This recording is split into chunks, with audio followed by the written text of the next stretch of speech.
हो गया भजन मन की तरंग मार ले, बस हो गया भजन मन की तरंग मार ले। मन की तरंग मार ले, बस हो गया भजन मन की तरंग मार ले, बस हो गया भजन।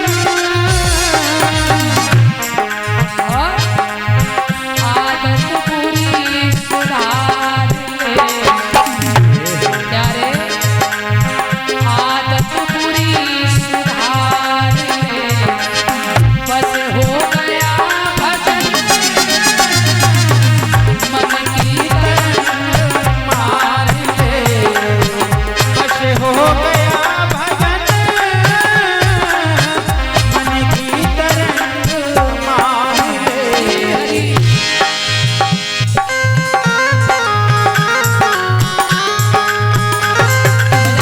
हरि श्री हरि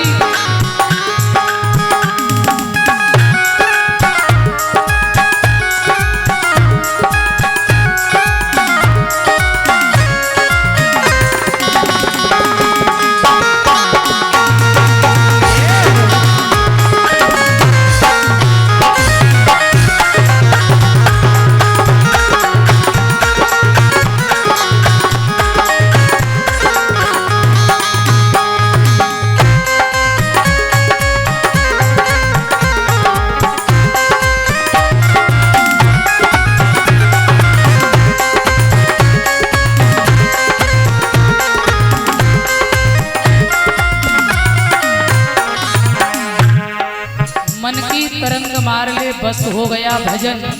आदत बुरी सुधार ले, बस हो गया भजन। और क्या कहा हमारे विद्वानों ने? आए हो तुम कहाँ से, जाओगे तुम कहाँ? आए हो तुम कहाँ से, जाओगे तुम कहाँ? आए हो तुम कहाँ से, जाओगे तुम कहाँ? आए हो तुम कहाँ से, जाओगे तुम कहाँ? और प्यारे इतना ही दिल विचार ले, तुम संसार में क्यों आए हो, कहाँ से आए हो और किस लिए तुम्हारा जन्म हुआ है, बस इतना समझ लो। समझ लेना भजन हो गया। आप हो कौन? आप कौन है? बोले मेरा नाम सुनील, तो मैं सुनील नहीं हूँ। मैं कौन हूँ? ईश्वर अंश। आप कौन है? बोले आप ऋषिपाल नहीं है। बोले मैं ईश्वर अंश है, जो तुम हो सोई तो हम हैं। आप भी सब ईश्वर के अंश हैं और ईश्वर के अंश हम भी हैं। और जब इतना भाव आ जाए ना तो ये द्वेष खत्म हो जाएगा, प्रेम की धारा बह जाएगी। सिया राम मैं सब जग जानी और करहो प्रणाम जोर जुग पानी। फिर तो ये सब कुछ खत्म हो जाएगा, आनंद ही आनंद सतयुग हो जाएगा। है? ऐसा भाव रखो। इतना ही दिल विचार ले, क्या रे? इतना ही दिल विचार ले, बस हो गया भजन मन की तरंग मार ले। बस हो गया भजन मन की तरंग मार ले। और सुनो, कहते हैं समझदार इंसान के लक्षण क्या होते हैं? सज्जन पुरुष के, कोई तुम्हें बुरा कहे तुम सुन करो क्षमा। कोई तुम्हें बुरा कहे तुम सुन करो क्षमा। कोई आपका अपमान करे, कोई आपको गाली दे, तो आप ये मत सोचो कि हम इससे कमजोर तो है नहीं है। इसने एक दी, हम 2 देंगे ब्याज में लगा के, हैं? अच्छा वो तो है ही सामने वाला मूर्ख। यदि हम उसे डबल दे रहे हैं तो हम कौन हो गए फिर, समझ लो। गाली का जवाब गाली से नहीं, मौन हो जाइए, मौन। भगवान पर छोड़ दीजिए और भगवान उसको वो जवाब देंगे जो तुम कभी नहीं दे सकते हो जिंदगी में। एक दिन वो व्यक्ति इतना आपसे स्वयं इतना परेशान हो जाएगा, अरे मैंने गाली दी, उसने कुछ नहीं कहा। वो स्वयं अपने आप में घृणित हो जाएगा। तो मौन हो जाइए, गाली का जवाब गाली से नहीं, मौन से। इसलिए कोई तुम्हें बुरा कहे तुम सुन करो क्षमा। कोई तुम्हें बुरा कहे तुम सुन करो क्षमा। अल्लाह बाणी का स्वर संभाल ले, ऐसी बानी बोलिए मन का आपा खोए और को शीतल करे और आप शीतल। अब कुछ लोगों की तो बाणी ऐसी होती है, भले ही प्यार से बोलने पर लगता लाठी मार रहे हैं, और कुछ लोगों की बाणी ऐसी होती है, भले ही वो गाली क्यों न दे पर बड़ा मीठा लगता। और बोलना सीखो, बाणी वो मंत्र है, ये अनमोल मंत्र है, दुनिया को आप अपने बस में कर सकते हो। आपकी दुनिया हो जाएगी, मरने के बाद लोग याद करेंगे भैया बड़ा सुंदर, बड़ा भला व्यक्ति था। ऐसी बाणी बोलो, किसी को घाव ना करे, ऐसी मत बोलो जो दुनिया में मरने के बाद लोग कहेंगे भलो गो। ये बाणी सम्मान करा दे, बाणी अपमान करा दे। बाणी ने महाभारत करा दिया, द्रौपदी ने कह दिया अंधे के अंध, महाभारत करा दिया। बाणी कितने प्रकार की होती है? 4 प्रकार की। नंबर 1 परा, पश्यंती, मध्यमा और बैखरी। 4 प्रकार की बाणी होती है, और हम लोग जो बोलते हैं ना वो बैखरी बाणी है। तो बाणी को सुंदर बनाइए, ऐसा बोलो मीठा लगे सबको, ऐसा लगे जैसे आदमी आपको हृदय में रख ले, इतना सुंदर बोलो। जहाँ पैसा से काम नहीं वहाँ बाणी से काम होता है कभी कभी। बाणी का स्वर संभाल ले, हाँ बाणी का स्वर संभाल ले, बस हो गया भजन मन की तरंग मार ले, बस हो गया भजन मन की तरंग मार ले।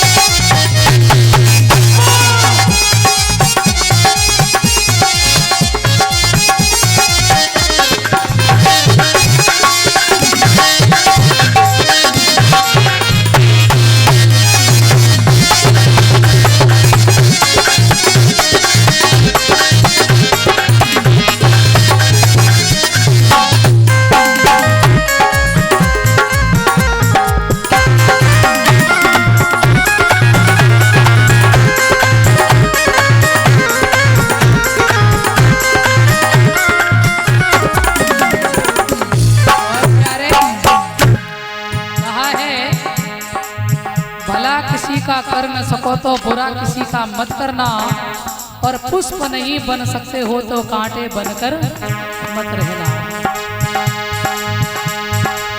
नेकी सभी के साथ में बन जाए तो करो, नेकी सभी के साथ में बन जाए तो करो।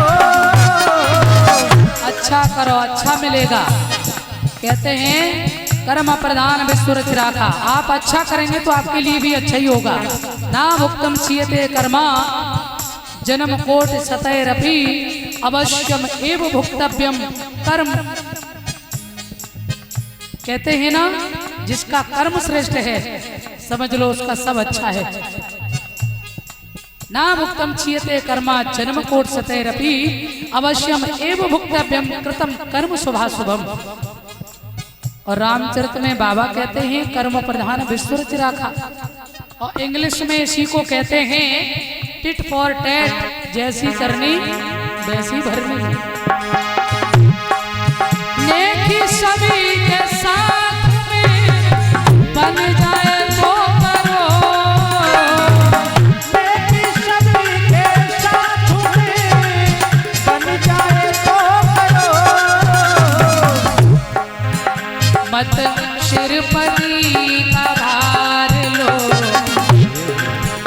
मत शिरपति का भार लो, बस हो गया भजन मन की तरंग मार ले, बस हो गया भजन मन की तरंग मार ले। और प्यारे सिद्धांत साफ साफ है सदगुरु कबीर का। सिद्धांत साफ साफ है सतगुरु कबीर का। सिद्धांत साफ साफ है सदगुरु कबीर का। सिद्धांत साफ साफ है सतगुरु कबीर का। क्या निज अंश रूप धार लो, सरल बन जाओ। ये नौवीं भक्ति है। नौ में सरल, सब छल सनहीना और मम भरोसा ही हर्षना देना। निज अंश रूप धार लो, बस हो गया भजन मन की तरंग मार ले, बस हो गया भजन मन की तरंग मार ले। मन की तरंग मार ले, बस हो गया भजन। मन की तरंग मार ले, बस हो गया भजन। उठाओ ऊपर हाथ सभी लोग ऊपर हाथ करें। क्या बात, भाव से आदत पूरी सुधार ले, कर लो भजन। आदत पूरी सुधार ले, बस हो गया भजन मन की तरंग मार ले, श्री हरि। बस हो गया भजन मन की तरंग मार ले। श्री हरि।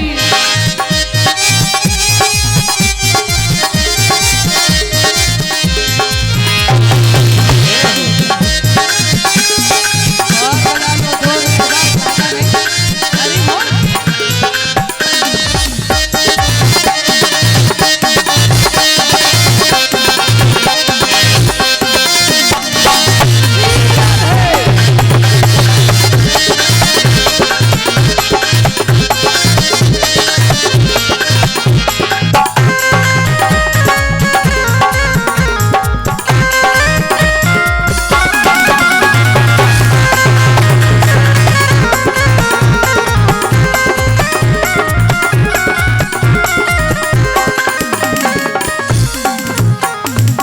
बोलिए सच्चिदानंद भगवान की।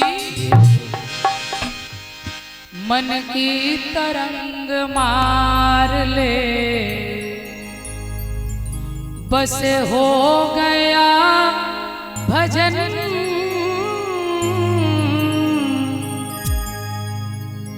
आदत बुरी सुधार ले। बड़ी बात है, मन को भगवान के चरणों में लगा। श्री सुखदेव जी कहते हैं मनु महाराज की जो 5 संतान भई, आकृति, देवहूति, प्रसूति, ये पुत्रियों के वंश का वर्णन आपने कल सुना था। इनके पुत्रों के वंश का वर्णन आज आप सुन रहे थे भैया के द्वारा। पुत्र हुए प्रियव्रत और तानपाद। प्रियव्रत का मतलब क्या है? प्रिय माने अच्छा, व्रत माने संकल्प। जिसने जीवन में अच्छा संकल्प लिया है वो है प्रियव्रत।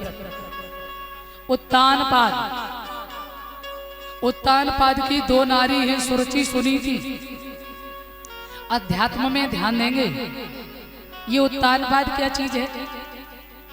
पहली बात तो यह कि जिसकी समाज में ऊंची प्रतिष्ठा होती है ना, वो भी उत्तानपाद है। दूसरी बात यह है, हर जीव उत्तानपाद है। हर जीव का नाम है उत्तानपाद। और हर जीव की दो पत्नी है, एक है कुमति और एक है सुमति। कुमति है सुरुचि जो अपनी इच्छा के अनुसार काम करती है, और सुमति है रानी सुनीति जो पतिव्रता नारी है। तो सुनीति के यहाँ ध्रुव जी का प्रादुर्भाव हुआ। ध्रुव, ध्रुव का नाम ध्रुव क्यों? जिसने अटल प्रतिज्ञा की हो जीवन में, ध्रुव। जिसका उद्देश्य बड़ा मजबूत हो वो ध्रुव है। और सुरुचि किया हुआ उत्तम। और ध्रुव का क्या उद्देश्य था? बचपन में भगवान को पाना।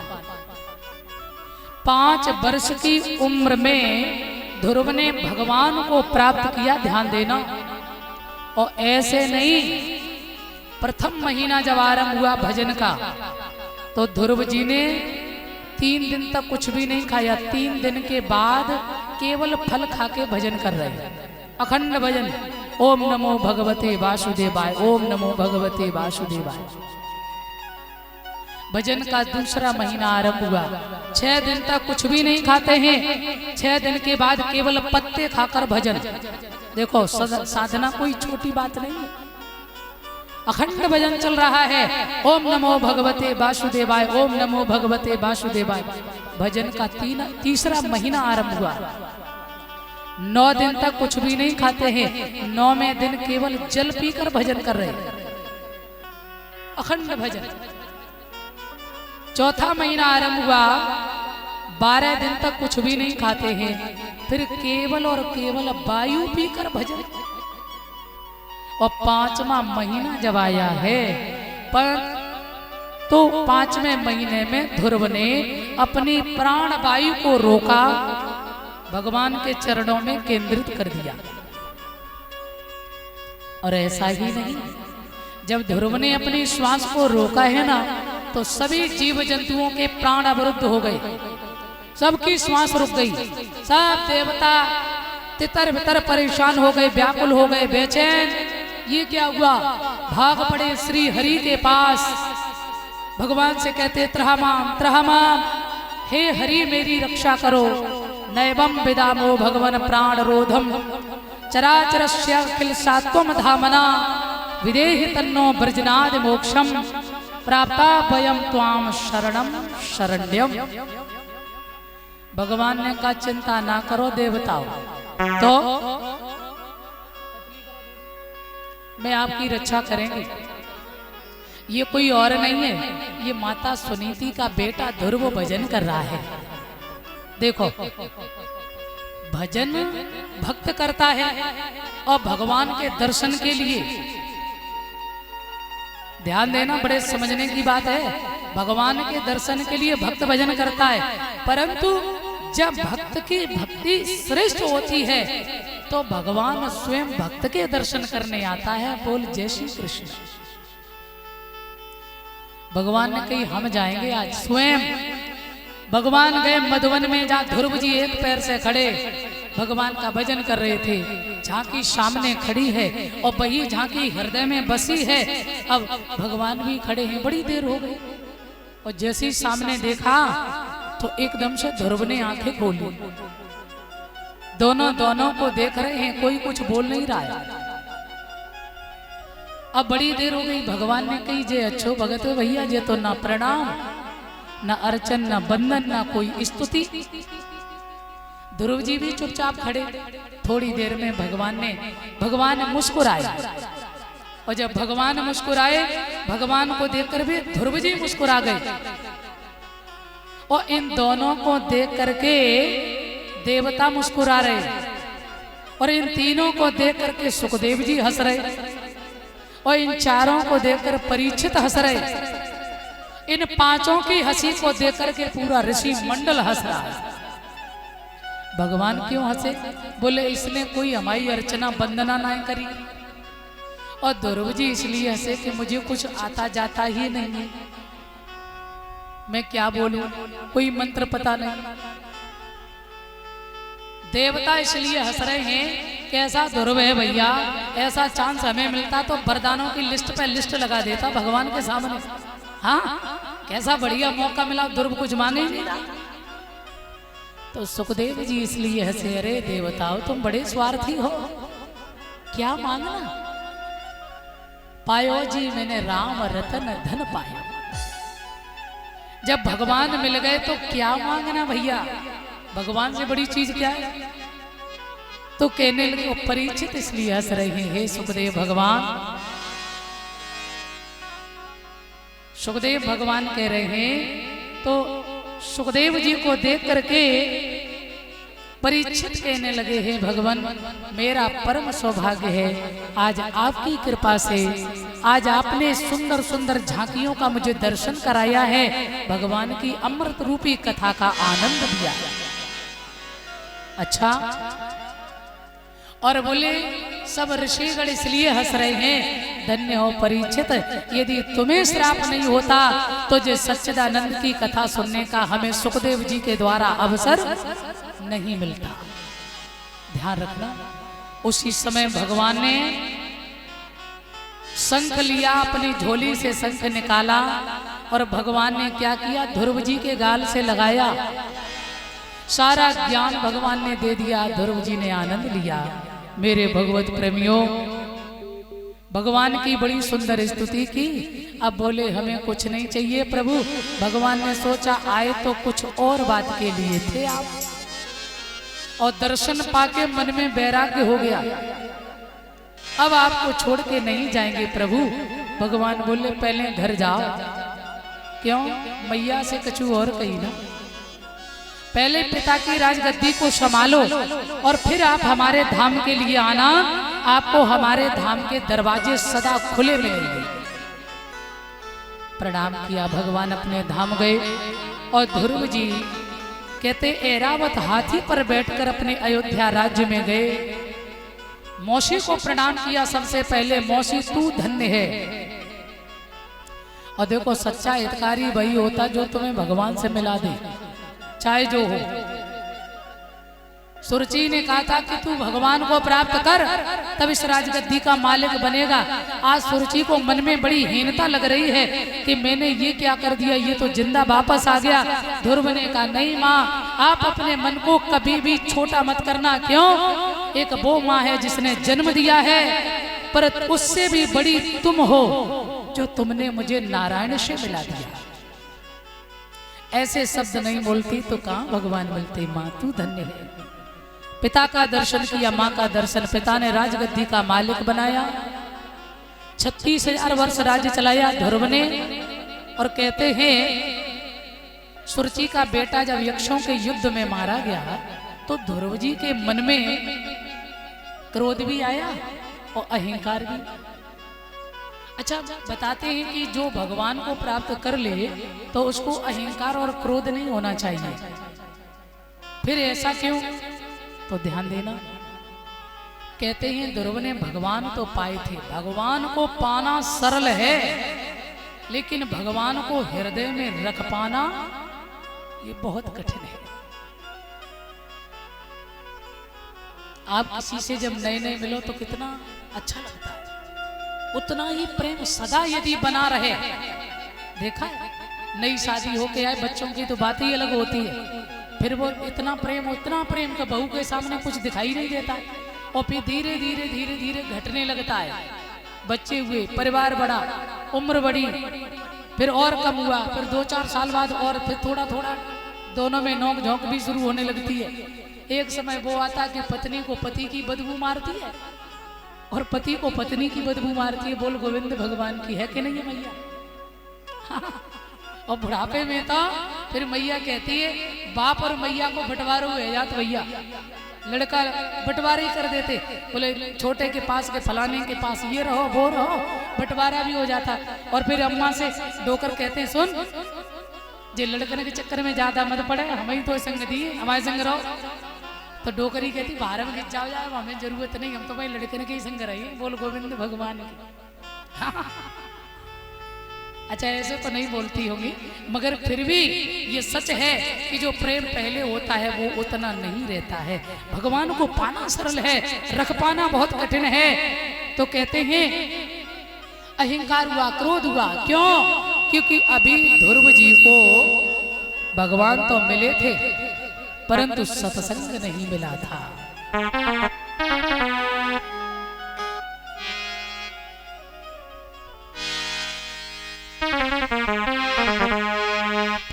बोले सत्संग नहीं मिला तो लिखा है कि बिनु सत्संग विवेक न हो, बिनु सत्संग विवेक न हो, बिनु सत्संग विवेक न होई, बिनु सत्संग विवेक न होई, राम कृपा बिनु सुलभ न सोई, राम कृपा बिनु सुलभ न सोई, राम कृपा सुलभ न सोई। बिनु सत्संग। मैंने कहा था ना, ज्ञान है, भक्ति है, सब कुछ है, और उसके साथ में यदि विवेक नहीं जुड़ा है, ध्यान के साथ में, भक्ति के साथ में, तो वो व्यक्ति बिना अनर्थ किए नहीं रह सकता है।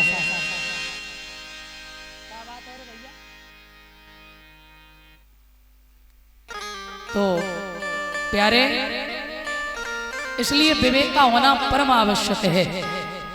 श्री सुखदेव जी सावधान करते हैं, मनु महाराज आए और ध्रुव जी को आकर के सुंदर ज्ञान दिया। बेटा ये संतों का मार्ग नहीं है कि किसी उदंड व्यक्ति के चक्कर में आप निरपराध यक्षों को मार रहे हैं। तब ध्रुव को ज्ञान हुआ।